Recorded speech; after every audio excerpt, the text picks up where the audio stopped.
setup and history, 1099 setup, direct deposit setup, and then some voucher entry. Accounts payable payment process, correcting vouchers and payment process recovery. And then we're going to get to voiding and reissuing checks. So let's jump right into vendors. I'm going to go a little bit faster through the vendor part this time. I ran a little short last time. So you can get the vendors in purchasing or accounts payable. So if you have rights to purchasing but not accounts payable, you can still view vendors, probably read only if you're purchasing. So let's go to vendors. We'll create a new vendor.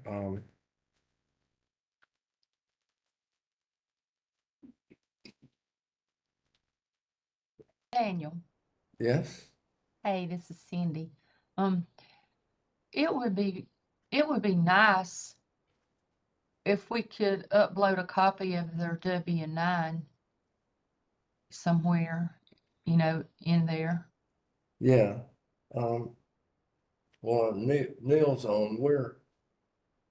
That's not too far away. We'll be Right. putting a document upload link on every page so that you can do vouchers or purchase requisitions, even transactions. So there will be a place to upload a W-9. So we're getting there. Okay. We're going to get there. We'll get there this year, hopefully sooner than later. Yeah, Okay. that's a good Thank idea. you. Uh-huh. Yeah, going back looking through the book and or the stacks of W-9s when you're doing stuff, it's crazy. Yeah, I I'm guess sure. it would be better if I had them organized, but no time to do that. All righty, thank you. Okay. All right. So yeah, we'll get to that point.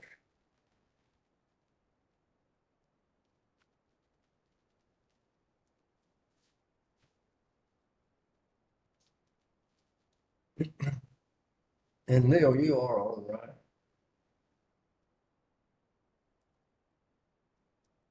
Yes. Uh, the time sheet's working now, so you can use that Okay, thank app. you. Okay.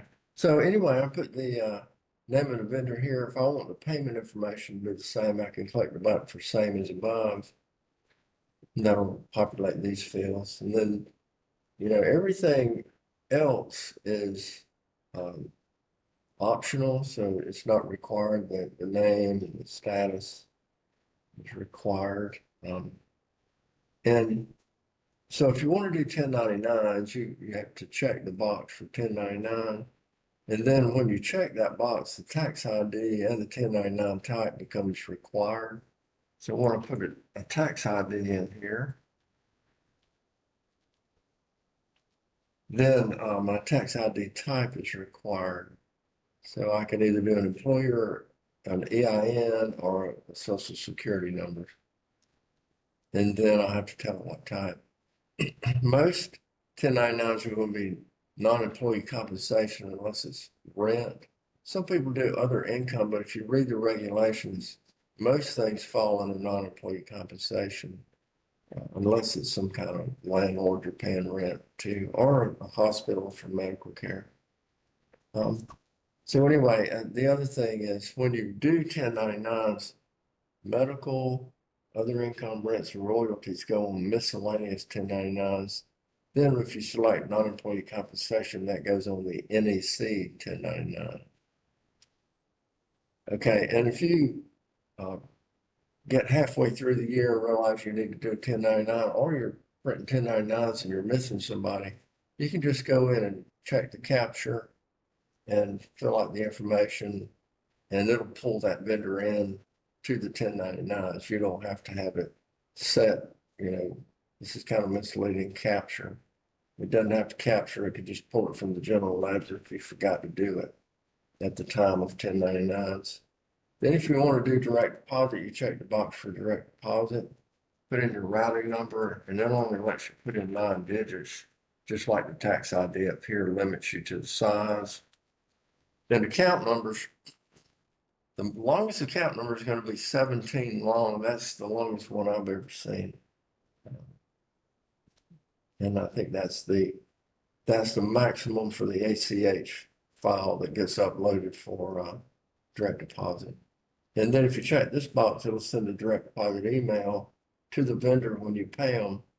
So if you do that, you got to have an email address, or of course it's not going to send.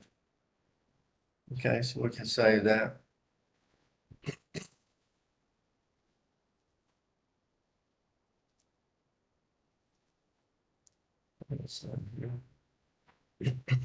Okay, so that's our vendors. You can also view vendor history. You all know that vendor history is available here. You can print that by doing a history report and give it the date range. You can also set the search for invoices here, and it'll find an invoice if you're looking to see if an invoice has been paid.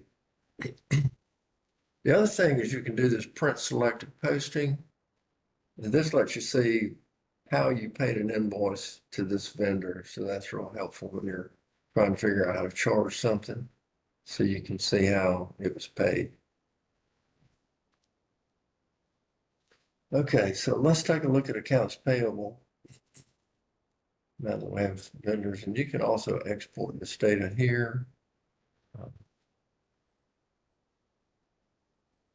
from history. All right, so accounts payable settings. Oh, by the way, I did forget to say this. That vendor I just entered,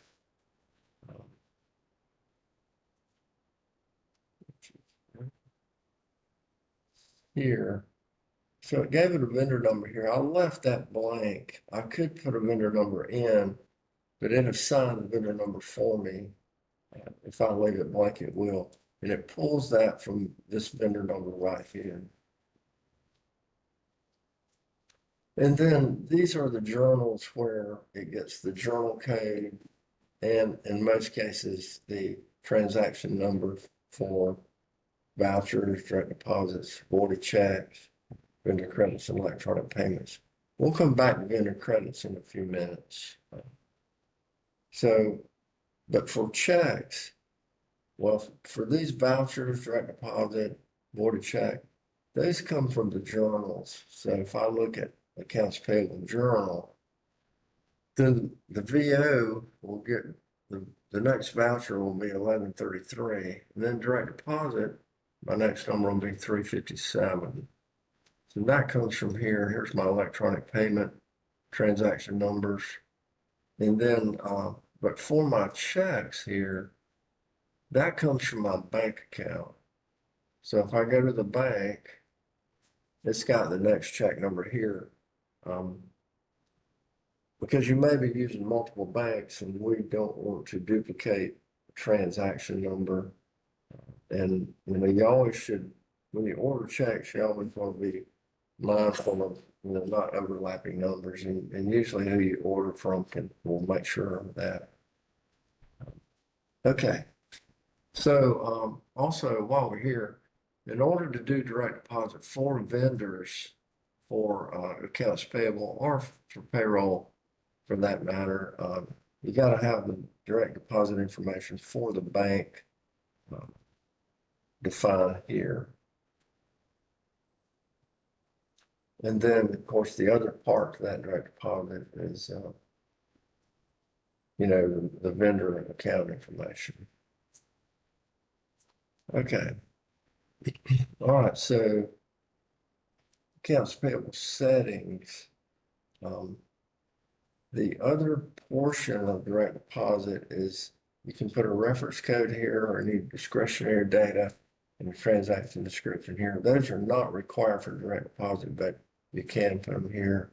You can also put your email subject and your sender email address if you send emails to vendors. So let's take a look at voucher entry. Well, before I do this, I am going to jump back over to vendor credits. So you can enter a vendor credit by clicking on this action icon here. So let's here. So we got a couple vendor credits here.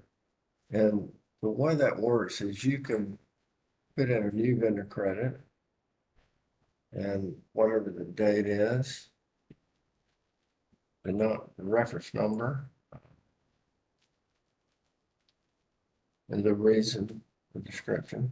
And this posting date, this is really the date that if you want to post this credit, you can put the money back in a grants budget.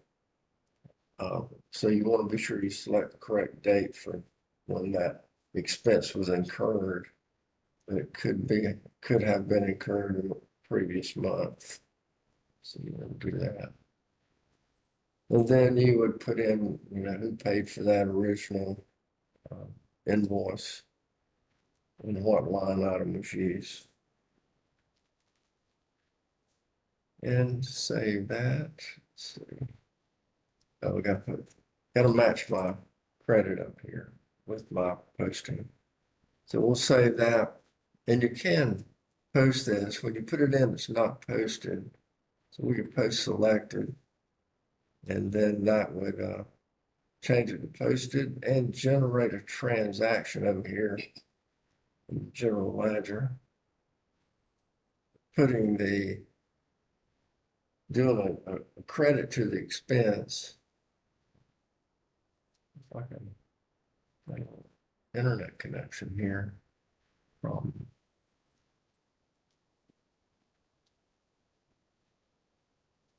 Okay, so here's my vendor credit to CV, and what that did, it did a credit to my expense account or debit to accounts payable. You can do it that way if you want, but normally you would do something like that in a voucher. And I think I put one in here where if you had a vendor credit, you could pull it into the voucher or enter it, in the voucher. And normally what you would do is when you paid the vendor for your next invoice, you would decrease the amount you pay them by that vendor credit. So you want to do that anyway. So when we first put this together, I put it together where you could post it up front, but it makes more sense to be able to put it in here. The only limitation right now is that if I've got a vendor credit in it and I don't have enough money on my invoice, then I can't do a negative check. So we're going to make a change in the next 2 or 3 months. It's on our list to where you can, when you pull the vendor credit, it'll pop up the vendor credit and pull it in. Then you can change the amount to a smaller amount and it'll track how much is left on that vendor credit. So we're going to do that to sort of just help with being able to use your vendor credits and not have to wait till you have an invoice to pay, to decrease by the total amount of the credit. And of course, you can do it manually. You don't have to enter the vendor credit. You can just keep up with it manually and take a little bit at a time or all of it, depending on what you owe the vendor. But that's the way you do it. And then in the bottom for charges, you would do a negative amount for where the original expense was for the vendor credit, and then do a positive amount to charge the new grant for the total amount. Because even though you want to pay the vendor less money, you still want to charge the total amount to the grant that's now buying goods from the vendor. And you want to return, and this will be a credit for this amount, and which puts the money back in the budget for the original purchase. Any questions about that? So basically, we're going to allow you to enter the vendor credit and then use a portion of it every time you put in a voucher for that vendor, so you can decrease it. And we'll track those transactions and keep the balance in the vendor credit so you can use it until it's zeroed out. save that. And now when I post that with the vendor credit, it's going to post it. It assigned the 1132 to that voucher, and my accounts payable settings say use the VO and give me the number. So when we posted that transaction,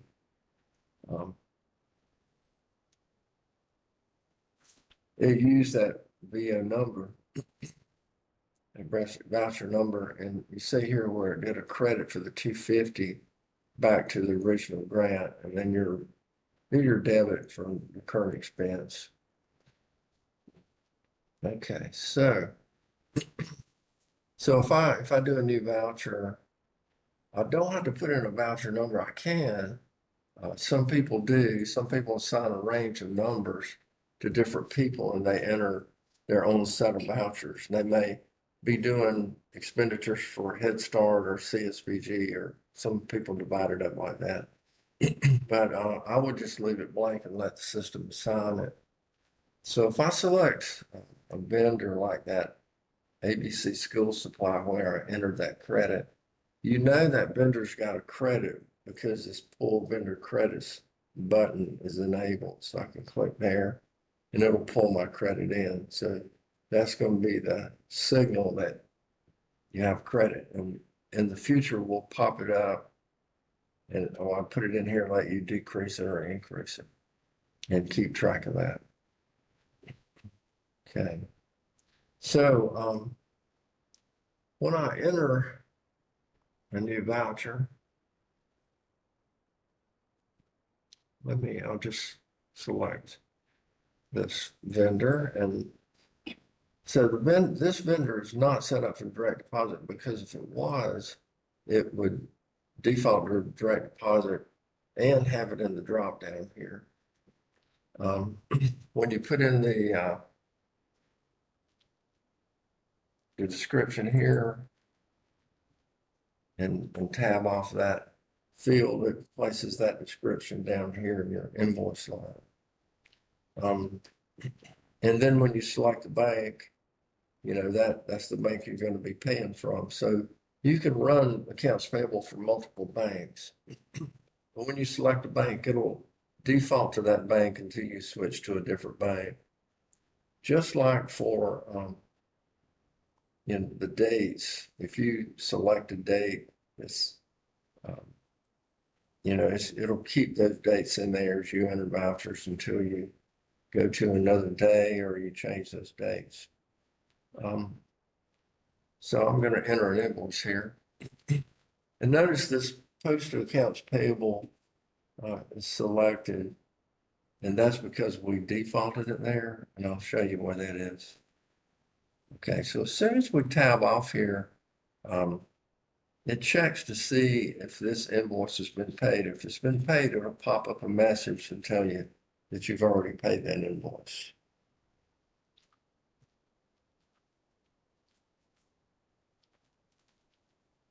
And you can put as many lines as you want to in here.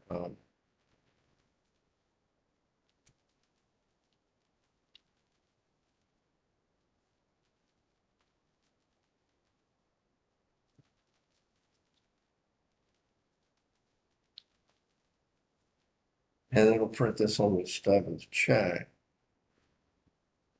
Now, you see this red line down here at the bottom?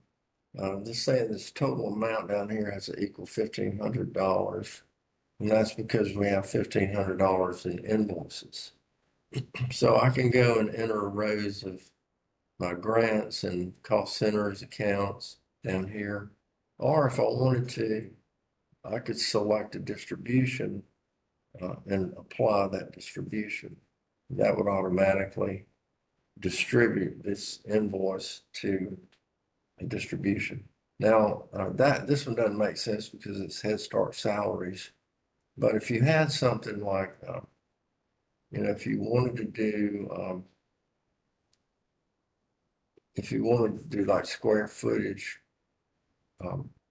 for a building to pay rent or to pay the power bill water, whatever. You could set it up where you have those grants at a certain percentage based on square footage. So let me switch this to more meaningful account. Not real meaningful. Save that. So in my distributions over here, and I recommend trying to use those. You can do like rent, and you can select it as a distribution, then project code. Then I can put in whatever my account would be for rent.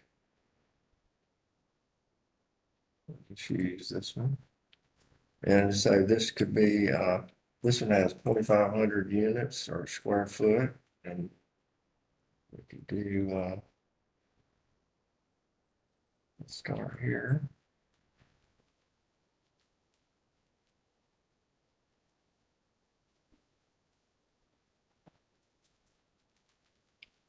Now it's 3,000 square foot.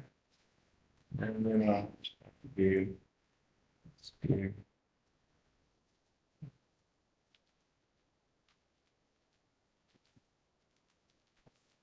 and that will be 12.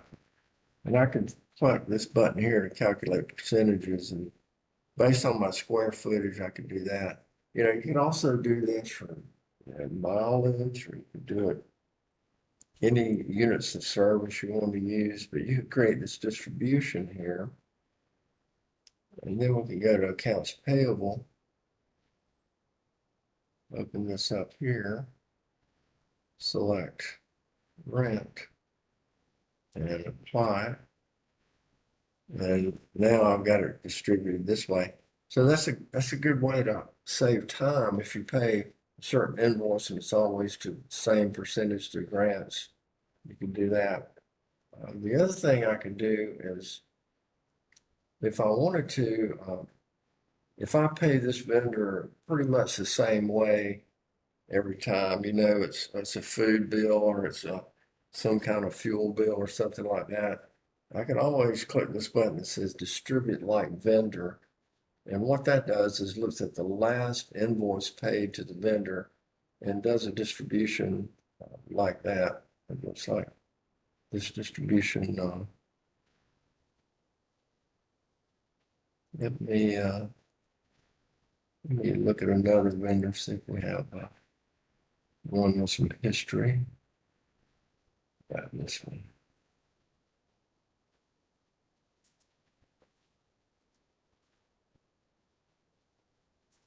Okay, so let's do this. It's like maybe I have to remove the rows. Okay, so I'm not sure why I'm getting a zero here, but this will pull in the last time that this vendor was paid and calculate the percentage and put the money in based on how it was paid. So you can also look at using that. Okay. All right, let me grab a purchase order and look at entering one of those.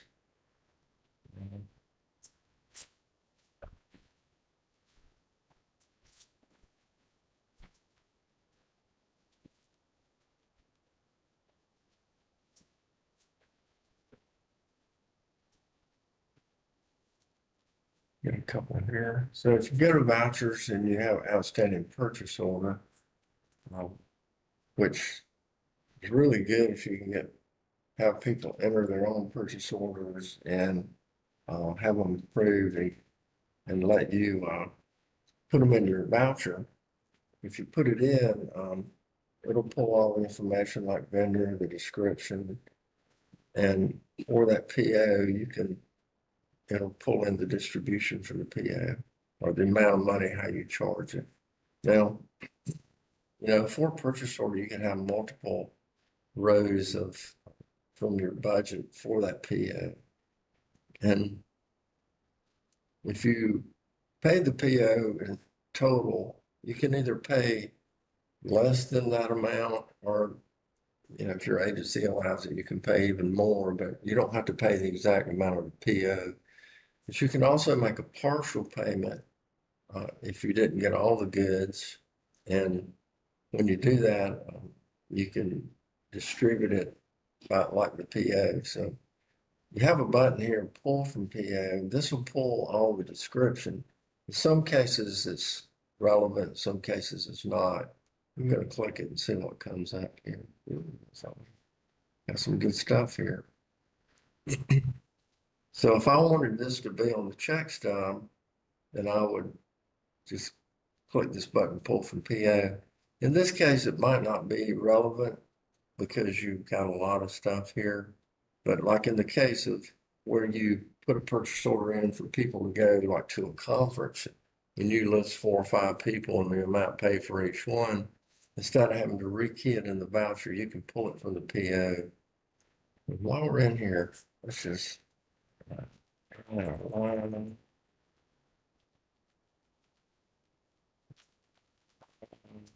and what happens on the check, if you exceed, I think it's 23 lines, it will not print on the check stub, but will allow you to print and then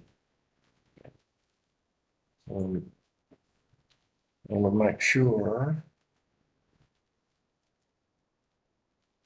we go over 23 lines so we see the report. So that would be pretty close. Let's see.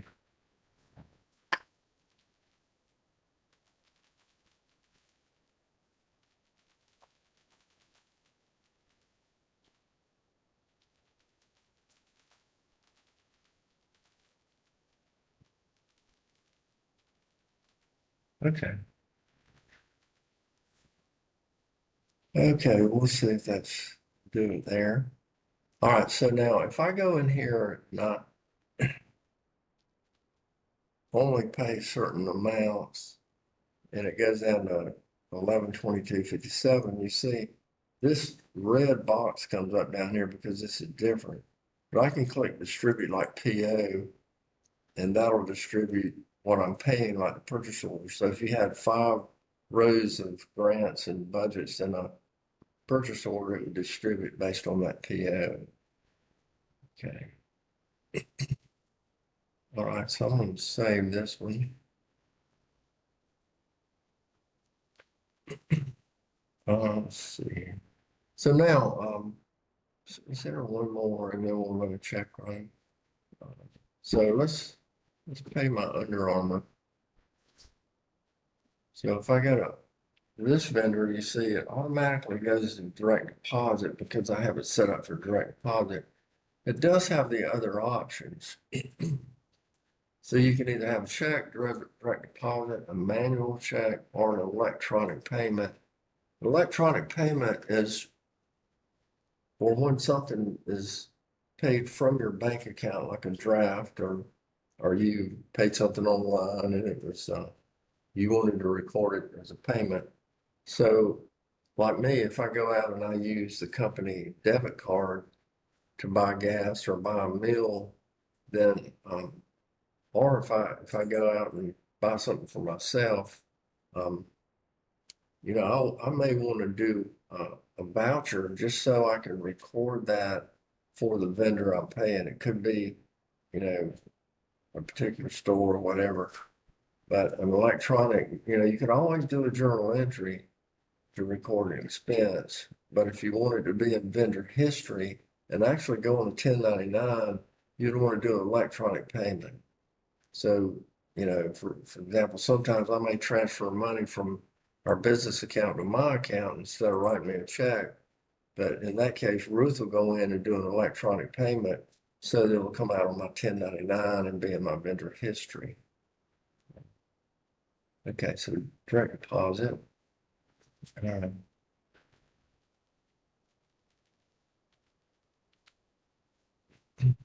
Now, there's recurring types. If you do a recurring type, you can do monthly, bi-weekly. You can do it monthly on the end day of the month, and it'll figure out what the end date of each month is. Or you can do it weekly. You do this one monthly. Get some choose every month.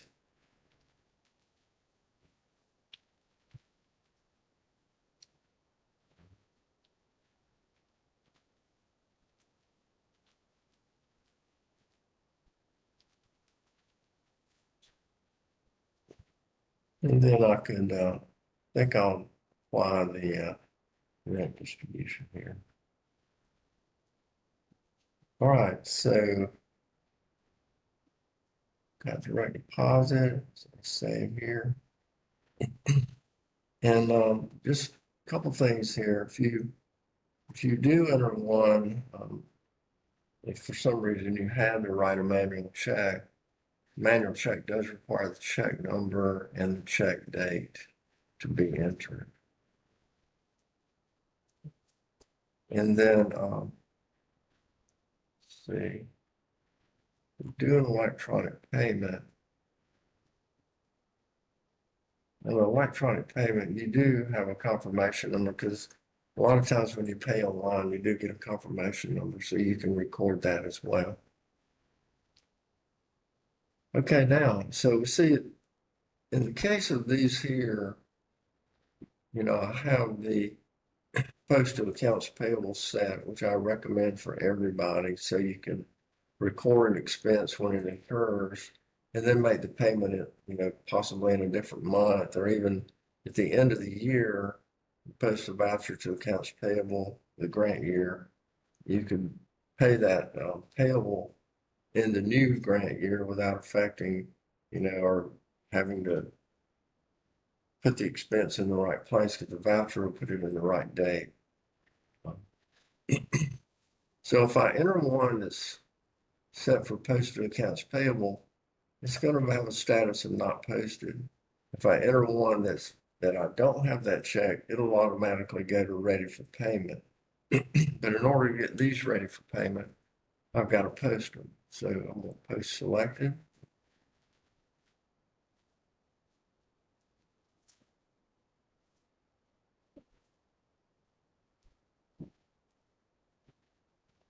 And of course that generates transactions over here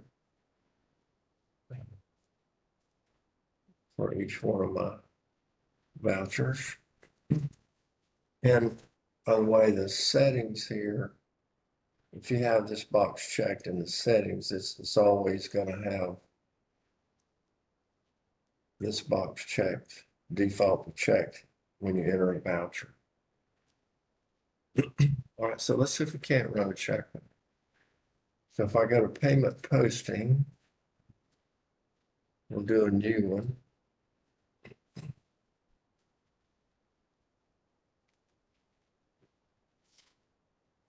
And I have to select the bank I'm going to use for the check run.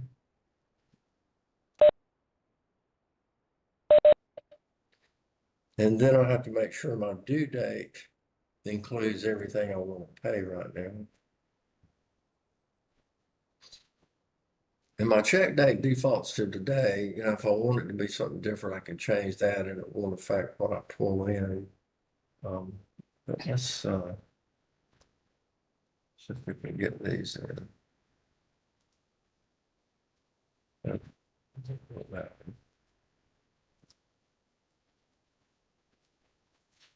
Okay, so now got a direct deposit here and I've got 3 checks.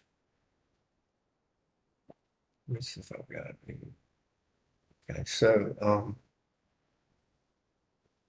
when I click the save button, it's going to go get my next check number from the bank where I have the bank defined over here. This direct deposit number is going to come from the journal for, my journal for accounts payable with my DD transaction. We'll save that. And now, so when I look at my action item, I got direct deposit, got check write, electronic payment, and manual check. You can have you can have each type in one payment process. If you do, you have to go in, like for example, for direct deposit, before I can complete the payment process, I've got to go in here and create my ACH file. For my checks, I got to go in here and print my checks or it won't change it. So let's take a look here. We're going to print checks selected. And for this one, it says see attached list. And this is the one where I enter all the rows for the voucher. And then here's the other one with the credit. So if you notice, there's a little action item here for this one. So you'll know if you went over the amount you can print on the check stub, you'll see this little action item and you can print the addendum here. So you can print this and put it with the check. It looks like I need to look at the order of this because that's not in the right order. This is the check stub addendum. Okay, so that would be printed and put in with this check when you mail it to the vendor. All right, so I've printed that. I've got reports here that I can print. But you see, I don't have a complete payment process enabled for me to complete it. So this has got to go to process for me to have that. So I've got to do certain things like direct deposit. I've got to create an ACH file. Effective day. There's my ACH file. And then once I do that, now it goes to process. And the reason for that is because we only had checks and direct deposit. So if I had electronic payments, I'm going to have to go in here and print electronic payment report. If I had a manual check, I'm going to have to go print the manual check report. And we set it up that way, you know, and y'all can tell us if you want it to be different, but it makes sense to, you know, if you accidentally set something, and this has happened, people call me and say, I can't complete my check run. And then I'll go in and look and they accidentally set something up for direct deposit or electronic payment, something other than checks and that they didn't know about. So that prevents you. I mean, that makes you go look at each one to make sure that if you do have something in there, you're aware of it. So that's the way we have it now. Now, you notice that once it changed to in progress and processed, my ability to edit that with the underline here or the edit box went away. So you can't, once you print those checks and create that ACH file, you can't change it. You know, and also, so if I realize that, you know, I had a voucher wrong, that I was charging it to the wrong account when I printed my distribution report. I said, oh, what's that doing in there? I had the voucher set up incorrectly. Well, I need to change that. So I can't go change a voucher. Let's take a look at the let's say if I wanted to go change one of those vouchers, like this Under Armour, when I go to edit that voucher, the save button is grayed out, that's read only. And that's because the status is selected for payment. So I can't change the voucher that's in the payment process. In order to do that, I've got to take it out of the payment process. Well, I can't take it out of here because I don't have an edit button. So I have to reset that payment process. So if I click reset here, that changes it back to new. And now I have my edit icon or my underline for the payment number. So I can go to edit here. I can remove the Under Armour and I can save that. Now when I go back to vouchers, I can go to Under Armour here and I still can't save it because it's read only. The reason for that is this voucher is posted to accounts payable, so it's ready for payment. So I can't change it. It's already posted to the general ledger with the wrong account. So what I need to do is select that voucher and click Unpost Selected. And that'll unpost it from the general ledger and change it to not posted. So you remember we had all the transactions over here, and you see the other three are still in here, but the other Under Armour was pulled out of the transactions, and now it's at a status of not posted. So now I can go in here and change it.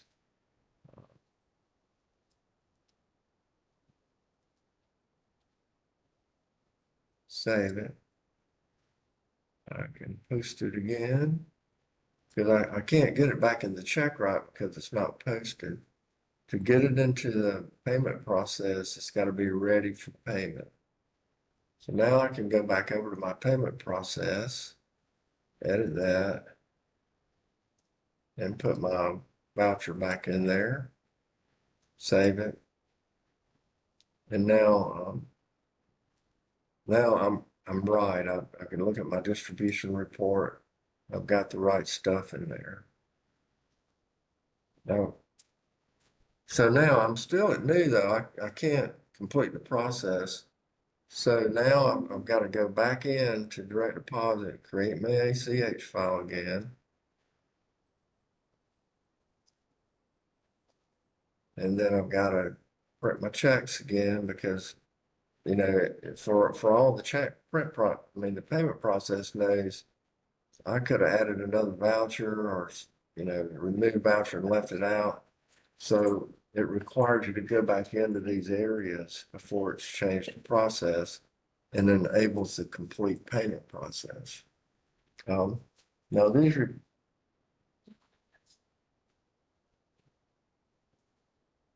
so these reports out here, like this payment register, it covers direct deposit checks. It would have electronic payments, manual checks with what the assigned number was.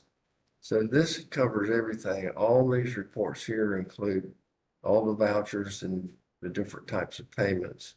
When you go into direct deposit, you've got a direct deposit register, which only shows what's direct deposit.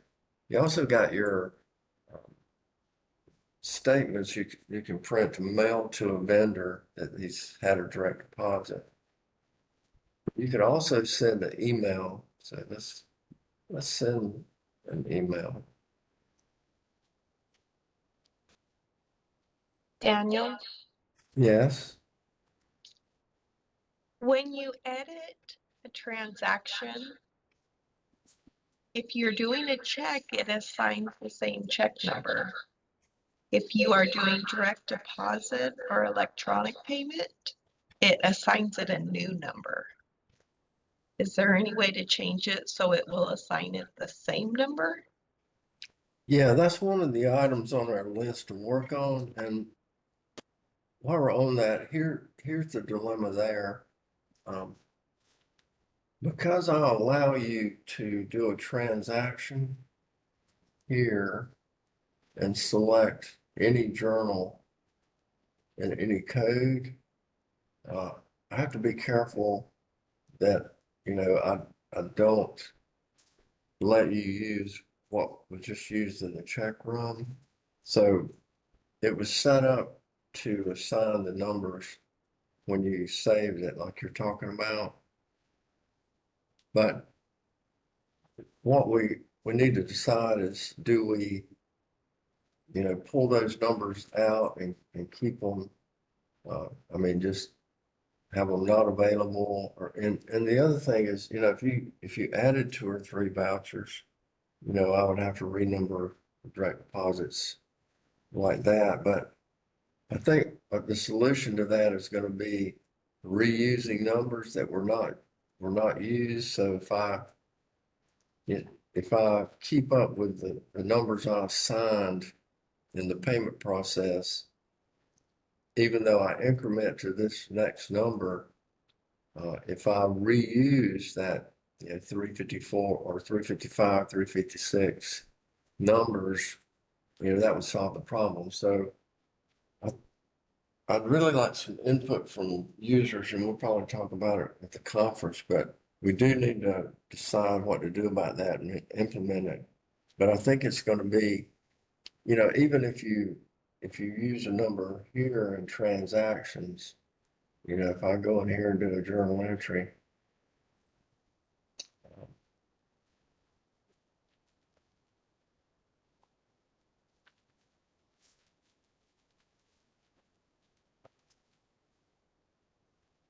if I submit that, and then I go and delete that,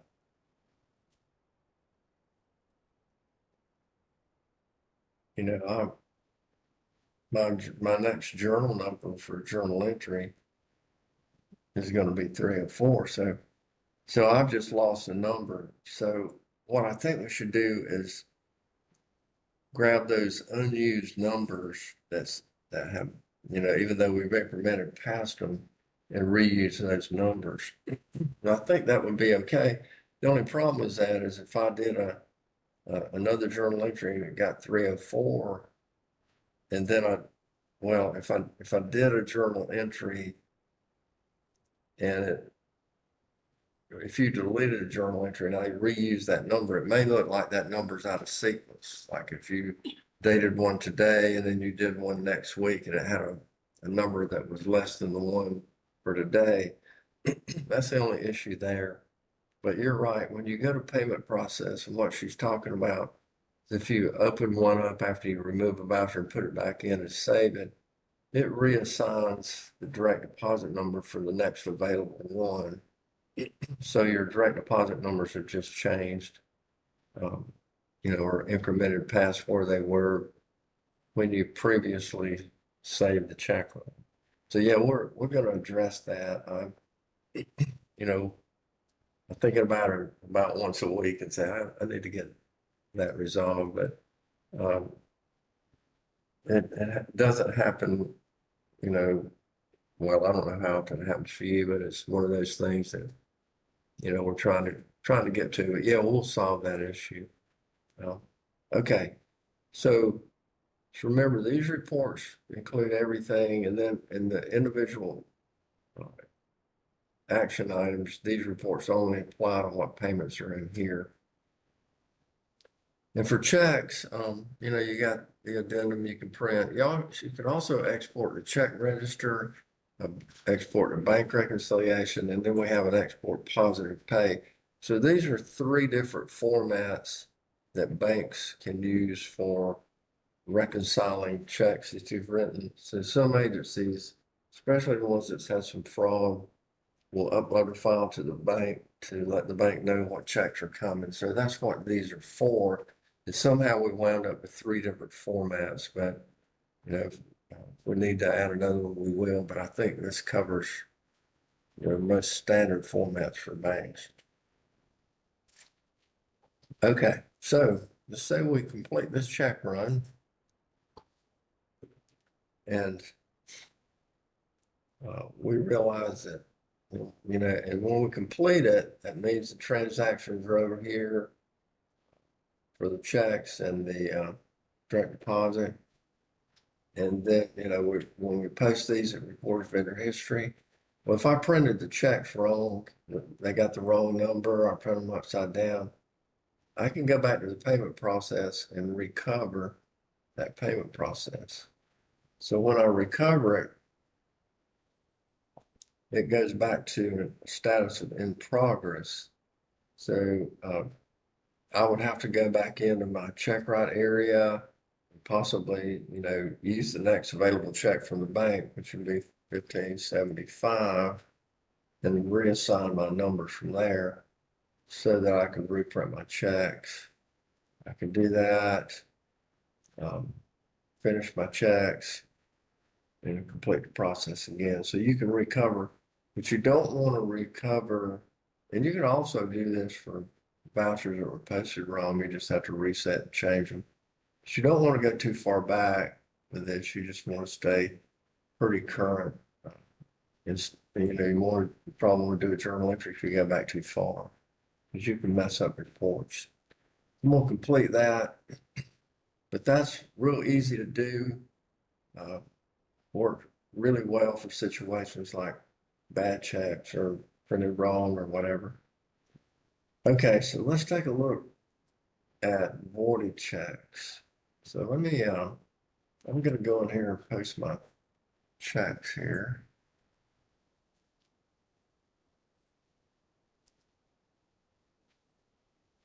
Yeah, I clicked the wrong button there. I'm gonna print them first. Okay, so let me post selected. Okay, so I post these.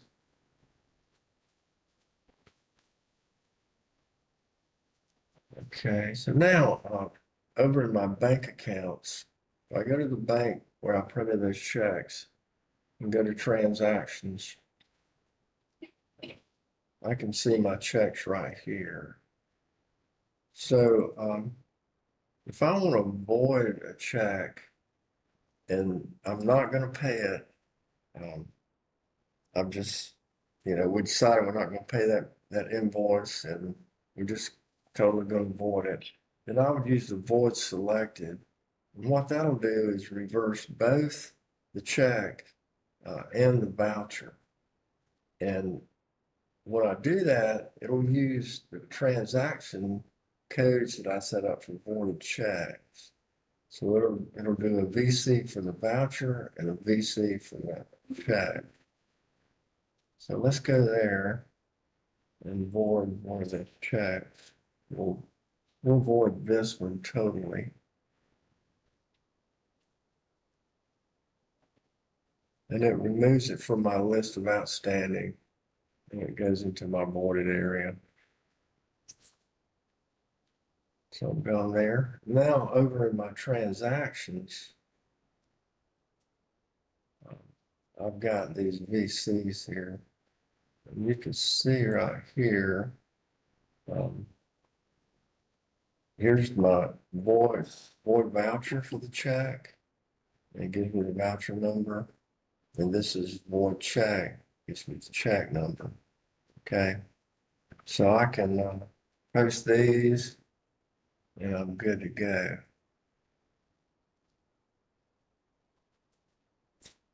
Now, if I go back to bank accounts, I go to transactions and I select void here, then I could look at that check number right here and I've got a posting report. I can click posting report. That'll show me where the original check was written and then the original voucher here. And then it'll show me both of the voids. So I can see the history of that voided check. I can also, you can look at an outstanding one the same way. I can go here and do a posting report and see what made up that check. So now, the other option for voiding a check is to reissue selected. So what that does is that one voids the check and then sets the vouchers to where they're ready for payment so that you could reprint the check. So if somebody lost the check or you're just replacing the check, that's what you want to do in this one. So I can look at the posting report here. I can see where this is going to be reversed because I'm going to print a new check, but I'm going to leave these in the general ledger because I'm just going to print the check part and post it again. These are fine. So let's do that one. We'll reissue selected. And this also, you want to make sure based on your bank reconciliation where you want this void to be. So you just remember to put it in the right month for your reconciliation. If you finish February, then you definitely don't want to post this in February. You want to post it in March. So you got to think about that a little bit. So we'll do this.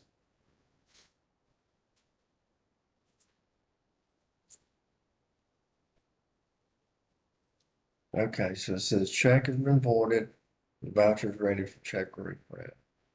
So let's go here.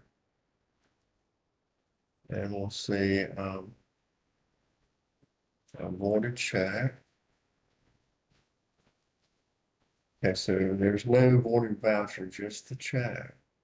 Now, in this case, what happened was when we made that payment, it combined two vouchers.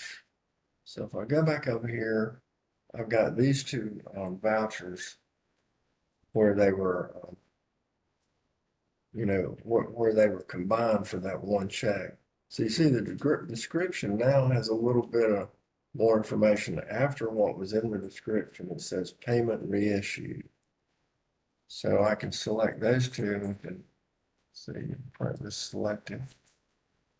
So this is the two vouchers that made up my check. So now I can go over to my payment processing, do a new one, select my bank, and then my vouchers are available for reprinting. For reissues. And then I can say that, reprint my check. And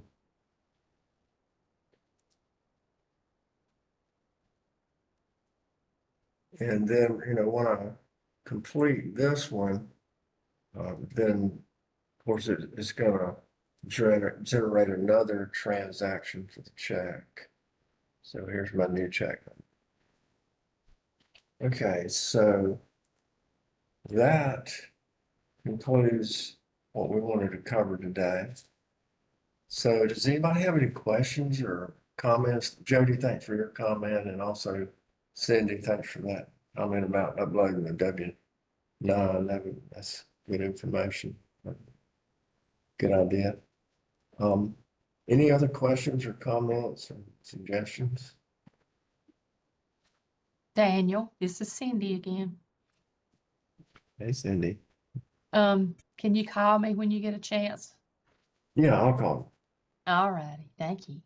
Okay, thank you. And y'all have a good day, and we'll let you go. And thanks for attending, and we'll talk to you next week. Thank you.